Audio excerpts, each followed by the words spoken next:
Question number 7।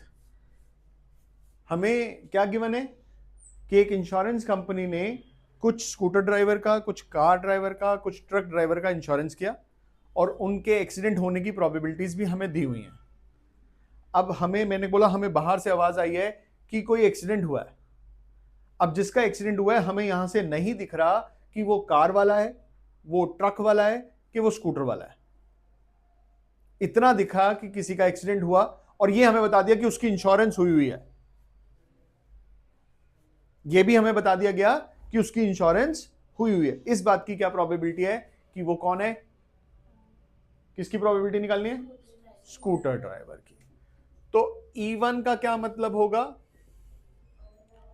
कि insured person is scooter driver, car driver, truck driver. A का क्या मतलब होगा? Met with an accident. A by E1 का क्या मतलब होगा कि एक्सीडेंट हुआ स्कूटर ड्राइवर का, है ना। ए बाय E2 का क्या मतलब होगा कि एक्सीडेंट हुआ कार ड्राइवर का। ए बाय E3 का मतलब होगा एक्सीडेंट हुआ किसका? अब इसकी प्रोबेबिलिटी कितनी है? E1 की कोई प्रोबेबिलिटी बताएगा आप में से? जी, 2000 out of 12,000। This is 4,000 out of 6,000 out of 12,000। 12,000 कहां से आया? उन सबका टोटल कर लिया जो स्कूटर, कार और ट्रक ड्राइवर थे। टोटल इंश्योरेंस कितने लोगों की हुई है? ए बाय E1, स्कूटर वाले का एक्सीडेंट होने की क्या प्रोबेबिलिटी दी हुई है? 0.01। कार वाले की 0.03 और ट्रक वाले की 0.15। हमें क्या निकालना है? E1 अपॉन ए। यहां स्टेटमेंट भी आप कंप्लीट करेंगे। क्या मतलब है इसका? ए बाय E1 एक्सीडेंट हुआ स्कूटर ड्राइवर का, यहां लिखेंगे scooter driver met with an accident.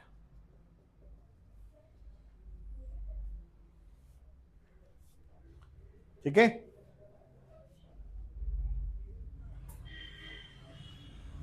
अगर क्वेश्चन को पढ़कर हमें क्लिक कर गया कि ये बेस थ्योरम है तो उसके बाद तो कुछ है ही नहीं। सिर्फ क्वेश्चन को इतने ध्यान से 2 बार 3 बार 4 बार पढ़ना है कि ये बेस थ्योरम है।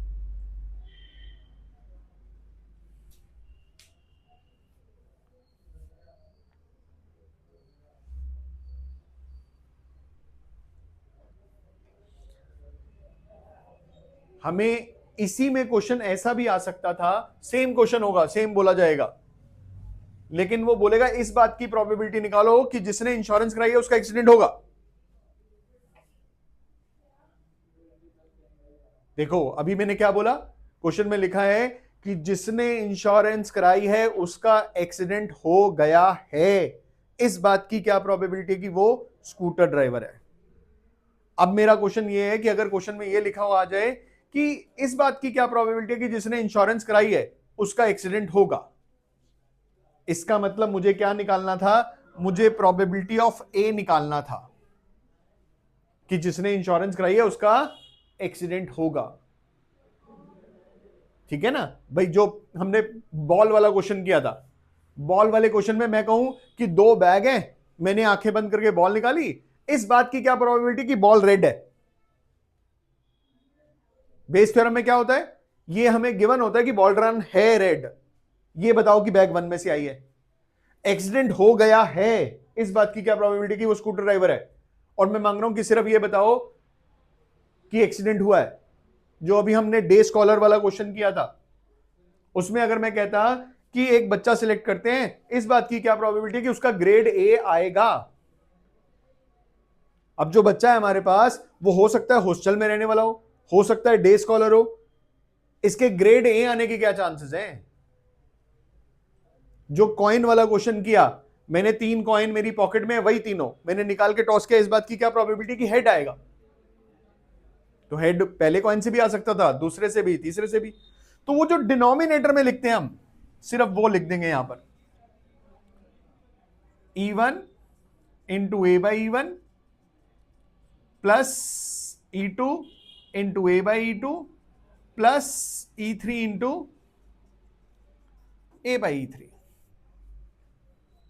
इसको कहते हैं टोटल प्रोबेबिलिटी।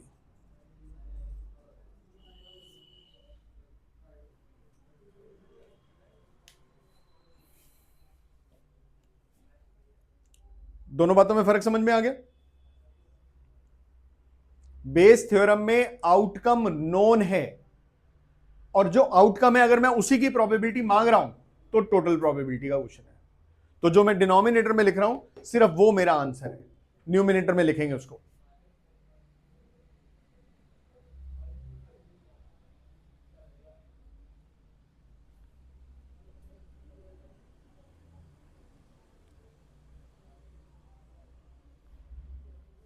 पांचवा क्वेश्चन पढ़े और बताएं।